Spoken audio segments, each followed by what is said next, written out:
They say a person's greatness is shaped by their thoughts. This truth has been shown again and again through the lives of many great people. But if thoughts can shape our life, why do so many people still struggle? Maybe it's because they forget the power of giving. Once in a busy railway station, there lived a poor beggar. Every day he asked travelers for money to survive. One morning, he saw a rich businessman stepping onto the platform. His clothes were neat, his shoes shining, and his face confident. The beggar thought, "This man must be very rich. If I ask him, he'll surely give me a lot of money." So he went up and stretched out his hand. The businessman looked at him and asked gently, "Do you always take from others? Have you ever given anything to anyone?" The beggar was confused. "Sir, I am just a beggar. I have nothing to give," he said. The businessman smiled softly. "If you think you have nothing to give, then you also have no right to ask.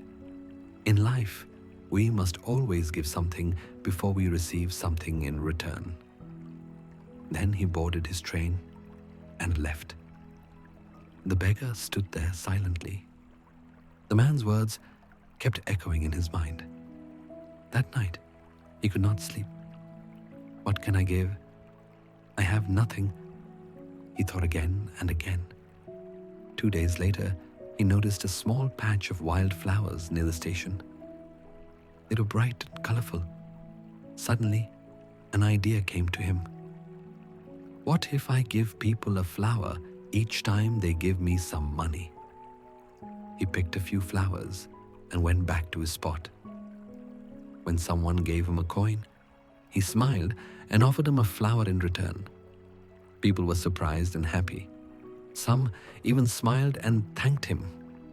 Soon, more people began to give him money. He saw that when he had flowers, people gave more. When he had none, they gave less. So this is the secret, he thought. People love to receive something in return. One day, the same businessman returned. The beggar ran up and said happily, "Sir, today I have something to give you. For every coin, I will give you a flower." The businessman smiled, gave him some money, and took the flowers. "Now you understand the value of giving," he said. "You are not a beggar anymore. You are a businessman."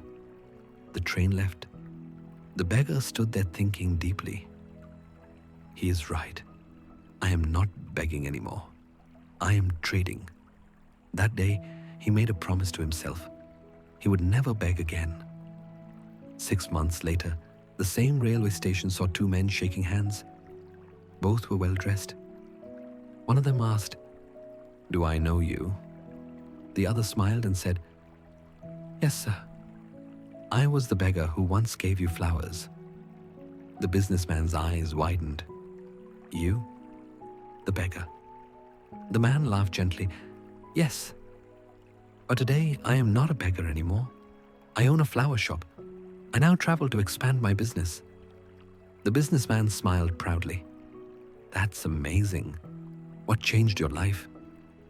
The flower seller replied, "Your words did, sir. You taught me that we only receive when we learn to give. That day, I realized I was never really poor. I only needed to believe in my ability to give." They shook hands again, now as equals. Each boarded his train, carrying a heart full of respect and gratitude. Life is shaped by how we see ourselves. If you believe you're small, you will stay small. But if you believe you're strong, life will rise to meet your thoughts. Because when your thoughts change, your future changes too. Many people wait for success to come to them. But success never comes to those who only wait. It comes to those who give. Give your kindness, your time, your effort, your heart. Because what you send into the world always returns to you. Just like the beggar, we all hold something valuable inside: a smile, a word, a skill, or a helping hand. When we start giving, we stop being beggars of life and become creators of it. Remember, true richness is not what we have. It's what we give that makes us great. Until next time, stay safe.